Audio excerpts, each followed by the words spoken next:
Our News is brought to you by Alive.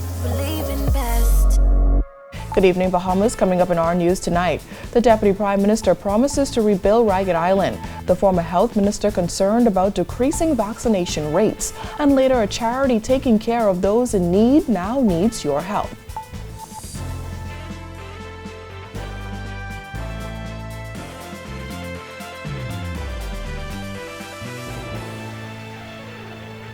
Welcome to our News, the weekend edition, and thanks for joining us. I'm Georgia O'Bain, topping news tonight.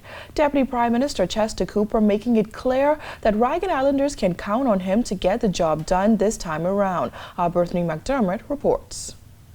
Exhumed and Ragged Island Member of Parliament Chester Cooper reaffirming the Davis-led government's commitment to rebuilding Ragged Island, which was ravaged by Hurricane Irma. Cooper said he's hoping to have tangible answers for residents in the coming weeks. Very shortly, I hope to make an official visit to Ragged Island to inspect these works.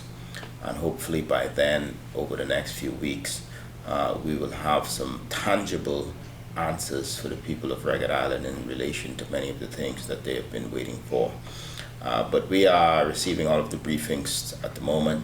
We're developing a very specific action plan with timelines that we will be able to live up to. The island has seen little improvement since Irma. In the aftermath of the storm, then Prime Minister Dr. Hubert Minnis declared that Ragged Island would be transformed into a green space. I never got a true idea of what the former Prime Minister was talking about when he's talking about making Ragged Island a green city. So I am not going to do that song and dance with the people of Ragged Island. Over the years, announcements have been made about infrastructural upgrades. Cooper said this time around, Ragged Islanders can count on him and the government. They should expect that this minister and this member of parliament are going to get things done for them. It's been far too long that they've had to wait. The Green City never materialized. He said they will continue working on infrastructural developments for the island. Firstly, we're going to continue the project that has started, in particular the project on the school. There is also some design work already completed by the professionals at the Ministry of Works. We'll be looking at those closely in relation to the police station and the administrative office. The clinic very soon will start to take shape, and that is something we're very keen to cause to happen. I'm working already diligently to get a nurse on the island of Ragged Island, and of course to build a gazebo at the airport. Reporting for Our News, I'm Bethany McDermott. Although the Centers for Disease Control has recommended a booster shot months after receiving some COVID vaccines, booster shots aren't being considered locally just yet, according to one health expert who says getting Bahamians vaccinated is most important. Our Jillian Gray reports. People may require vaccine booster shots in the future, but Dr. Nakia Forbes says it's fairness and equal access to vaccines that's top priority right now. And so we do need to think about fairness, because then you will know that about 70% of the population is not fully vaccinated now. But we do have to look at that as it relates to how that distribution is going to go in country. Because remember, those people who are getting severe COVID and ending up in hospital and dying from COVID are largely 95% and above unvaccinated persons. And so we've got to look at vaccine coverage and fairness before we start thinking about boosters. The infectious diseases expert was responding to questions about if a second shot of the one-shot Johnson & Johnson vaccine could be recommended locally. On Friday, experts in the United States urged those who received the J&J shot to get a booster shot as soon as it's available. According to the CDC, people over 65, those with underlying medical conditions, and those who work in high-risk settings should all consider getting a vaccine booster 6 months after their Pfizer shot. For the Johnson & Johnson, it suggested that just 2 months after taking the one-shot vaccine, people should get another. Vaccinations and following the public health precautions absolutely do work to prevent COVID. Those that are unvaccinated have a 10 times higher chance of being hospitalized for severe COVID than vaccinated, and they have an 11 times higher chance to the unvaccinated persons of dying from COVID than vaccinated. And there's good data that supports that, and there's many other studies that support that. Now, while no decision has officially been made, residents say they have no problem taking a booster shot of the Johnson & Johnson vaccine. Well, if that's necessary, yes, I will. You know, because if you already started something, there's no sense stopping. And if it's need to be done, then you have to do it. Yes, I'll take it, man. I already started. So I'll take it for the booster shot. You know, whatever to keep me safe for my family, I'll go ahead and do it. Over 119,000 people in the Bahamas are fully vaccinated. Reporting for our news, I'm Jillian Gray. Former Health Minister Dr. Dwayne Sands says vaccination rates are plummeting. And with the Delta variant being the most prevalent strain here in the Bahamas, it's not time to let up on vaccinating the public. Vaccine rates have plummeted over the last. If we look at the peak, which I believe was in the week around middle of September, when we had some 23,000 persons vaccinated, that's fallen off to some 5,500, give or take, doses given in the last week, leading up to this week. That's not the right direction, particularly given the severity. When you have still 100 people in hospital and 20% of them are in the intensive care unit, you still have a big problem. For weeks, residents have complained of long lines at vaccination centers, some having to wait up to 3 hours for the jab despite having an appointment. Dr. Sands says he hopes that Bahamians don't get discouraged as the situation at the country's hospitals are still dire. Last night I would have spent quite a bit of time in the hospital dealing with a critically ill 35-year-old patient struggling to breathe. Fortunately, that patient survived thus far. But just before coming here, we had another patient that was literally in extremis, dying from COVID. And so if you look at the numbers, 626 or so plus 59 uncharacterized, the deaths from COVID forces this country to get off the blame game and let's start talking about solutions. The Pan American Health Organization expects another tranche of vaccines to arrive in country next month. Minister of Health Dr. Michael Darville recently blamed the vaccine shortage on the previous administration, claiming that they did not place an order in time. Sands says that the fight against COVID-19 should not be politicized. I am not interested in the slightest bit in getting involved in this back and forth discussion about who did what when and who didn't do what. I'm prepared to help. I'm prepared to assist, and I'm sure there are many, many people who are sick and tired of the petty political rhetoric. Well, COVID-19 vaccinations for teens will be a personal choice, according to State Minister for Education Zane Lightbourne. He says returning students to school in a safe manner is priority. Please talk to your doctors, your service providers, and find out if they say it's safe, then you normally would take that advice from them. And I would say, go right ahead, get vaccinated. We're encouraging everybody to do so. It's going to make it easier for us to be able to function and for us to get our kids back in school. This is a very serious time for us, and it's concerning for me as an educator. We've never experienced this. I certainly haven't in my 22 years of being an educator. And so I'm very concerned with getting our students back in school. But it has to be safe. Also to come on our News Weekend, and now will residents take advantage of free testing? And Grand Bahama residents are blasting an increase in power bills. That's coming up when our News Weekend returns. Welcome to our news, and thanks for joining us. Topping news tonight. COVID-19 remains a serious threat. Coronavirus COVID-19 has disrupted our economy, tourism industry, educational system, and put our healthcare facilities and professionals on high alert. Are you prepared? Do you have all the facts? Stay tuned to this network for the very latest news and information on this global pandemic.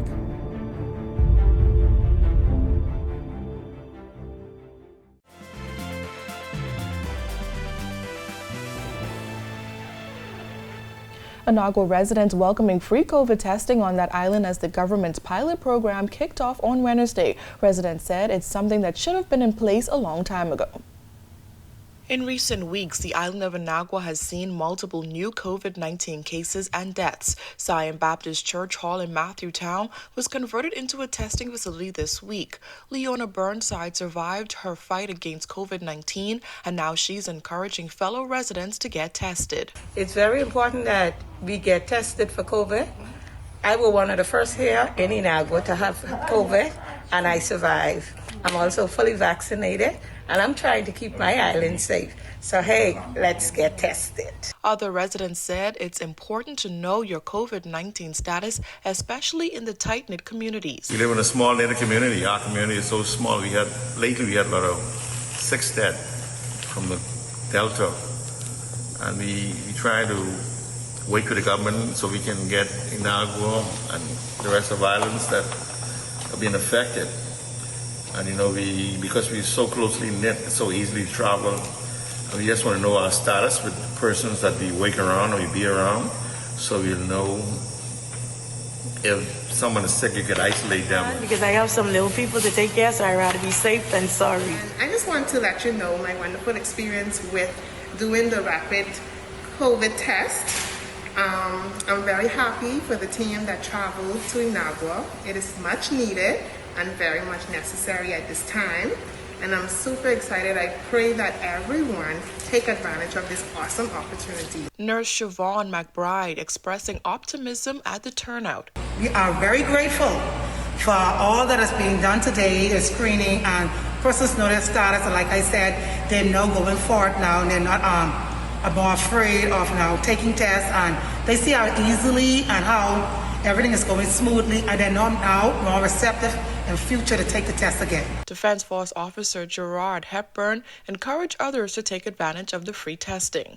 Some people are reluctant, but continue to encourage those in the community, continue to educate people, and continue to enforce the different protocols, continue to wear your mask even in every experience, and just be careful. Don't take anything for granted. Come on, Inaguans. Come on down once again.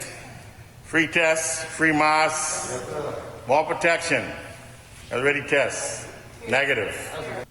The Coalition of Concerned Citizens on Grand Bahama is lashing out at the Grand Bahama Power Company after it filed a rate adjustment application with the Grand Bahama Port Authority. It's the first since 2015. The filing requested an increase in the base rate for electricity and proposed a plan for renewable energy. Coalition President Pastor Eddie Victor says the move was insensitive and shows a lack of compassion.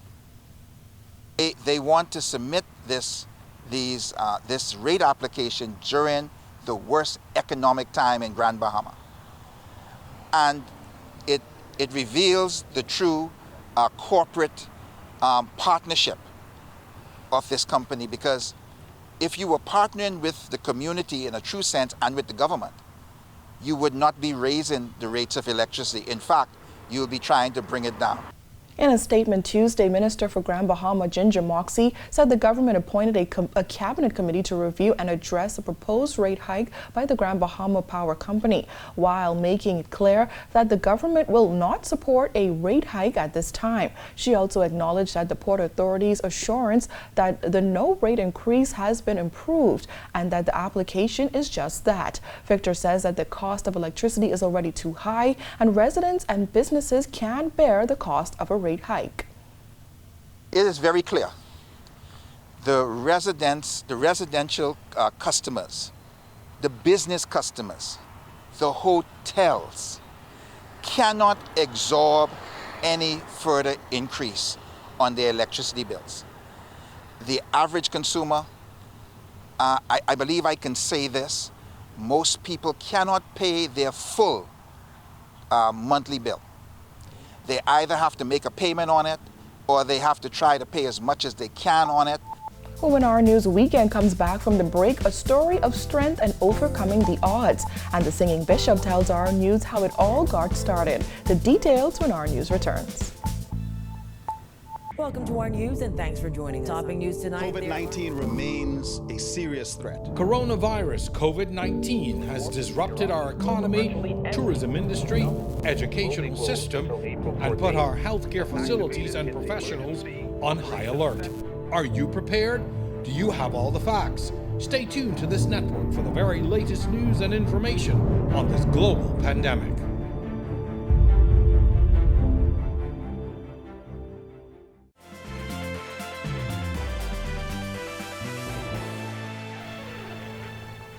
Welcome back. You're watching our News Weekend. 31-year-old Andrea Darville was excited to begin her journey as a journalist after graduating from the University of the Bahamas. But a colon cancer diagnosis took her life in another direction and threw her into a ring for a fight she's determined to win. This year, it spread to certain parts of my body, including my small intestine, my diaphragm, and my abdomen and pelvic. So currently the doctors they call it metastasized peritoneal cancer. Darville had anticipated that she would be done with her chemo treatments in June, but as the cancer spread, she needed a new and more intense round of treatment. For the 31-year-old, life has changed drastically. My bowel movements are quick and frequent. I go to the bathroom maybe a minimum of 20 times a day. Yeah, constantly going, and it drains my energy. Every 2 weeks, Darville must endure a grueling 5-hour chemo treatment. To be there by 9 o'clock at least. And then they get started. When I say get started, they put you on PrEP medication to prepare your body for the chemo. And my treatment that I receive there is about 5 hours. They say it's longer. So I have to stay there for 5 hours. I usually leave about 3. And then when they let me go, I'll take it out to show you. This is also a part of my treatment. This is a infusion pump with medication in it. So I take this home for 48 hours. And during that time, it just absorbs through what is this? The tube. Yeah, it absorbs directly into the port. I have a port here inside my chest and it goes directly in there. So 48 hours, I have this with me at home, and then I return and they take it off. According to Darville, the treatment isn't nearly as taxing on the body as the aftermath. I feel pain. I feel constant jabbing pain in my stomach, in my abdomen, and my pelvic area all the time. I have a lot of diarrhea as well, and I'm also extremely nauseous. And being on chemo doesn't make it any better. You know, chemo kind of accelerates the bad, sick feelings in my body. That pain, however, can't be treated. According to Darville's doctors, they've coined it as cancer pain. And despite taking painkillers, the pain persists. And now she spends most of her time sleeping the aches away. But there is something that brings Darville joy. Her Facebook page, where she shares her battle of colon cancer with her more than 1,400 friends. The good, the bad, and the ugly. When I first shared my story, I actually cried because there was so much people opening up, telling me I've been experiencing a little blood in my stool, I'm scared to go to the doctor, you know, and people have been telling me what their family members have been going through. I mean, overwhelmingly positive. So I found myself, I didn't really even know how to handle it. Honestly, I didn't know how to handle it because it was a rush. It was a lot of people that was encouraging me on my journey, and then there was a lot of people that was reaching out to me almost as if I was a doctor. Unable to pursue her dream of being a journalist and without the dexterity to fulfill her passion for hair braiding, Darville is relying on family and friends to fund her life-saving treatment that she needs. You can find me on my Facebook page, Andrea Darville, and on my Facebook page there is an attachment to the GoFundMe link. And I would encourage every person, if there's a sign, because our bodies talk to us. Our bodies give us that small little indication. Something's going on. Pay attention to that, check it out, and deal with it before it's too late. Shifting gears, he's known around the world for his singing and dancing, and also for his feeding network that feeds hundreds weekly through his ministry. Bishop Lawrence Roll, better known as the Singing Bishop, says his mission to feed those in need came from his own humble beginnings. From a little boy, I make up in my mind where I was hurt so bad. I eat out the garbage, brush my teeth with ashes. And when I see how poor my parents was, and the thing about it, when I hit the church, you talk about pain in the church. Roll admits he wasn't always working on the Lord's behalf. He recalls the day he was saved. I grew up in the club. I knows all the club language. I know but what 19 Big Chief, collect just come out. Heineken, St. Pauli girls, I know but those stuff. Because I grew up in the club. But one day when God appeared to me, and I see some things I wouldn't even say, and I see how people is hurt people, I say, Lord, if you ever save me, I'm going to be a blessing to people. Roll worked in Lyford Key as a cleaner and also cut lawns to make the money he needed to feed those in need. 30 years later, his mission continues. And my first feeding was where? At Purity Bakery, the man in the wheelchair. I still can remember over 30 years ago, some of them even had on no clothes, all the private was out. And I feed them. And I was just coming out of Cat Island. And God said, you gotta feed. Running a charity has had its dark moments, according to Roll. Have you ever been to the place? Have you ever been to the place? When you go to the teller and you're drawing $20? Then the tellers look at me because everybody know me. And when they look at me, you know what I said? I said, this to feed the people. I leave with tears in my eyes. Now he hopes that the work he started will go on for generations to come. I'm ashamed to say, I need food, clothes, water, and a love. But I ain't gonna quit, you know. I pray God that people come and help take that over. It'll go down in history. When our News Weekend comes back from the break, a local charity is in need of your help. Stay with us. Welcome to our news and thanks for joining us. Topping news tonight. COVID-19 remains a serious threat. Coronavirus COVID-19 has disrupted our economy, tourism industry, educational system, and put our healthcare facilities and professionals on high alert. Are you prepared? Do you have all the facts? Stay tuned to this network for the very latest news and information on this global pandemic.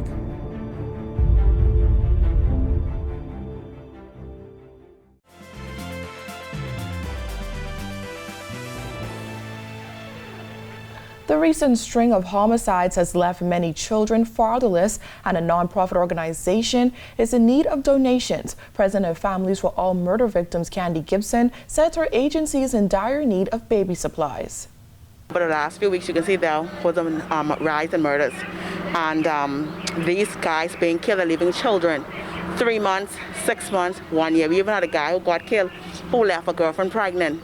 So while persons would donate food into our pantry, Pampers is now needed. Baby items are now needed because the guys are getting killed and they're leaving babies to the breast. And these kids didn't ask to come here. And so my plea today and every other day is, it's not about the person who's laying on the ground. It's about the remaining family members.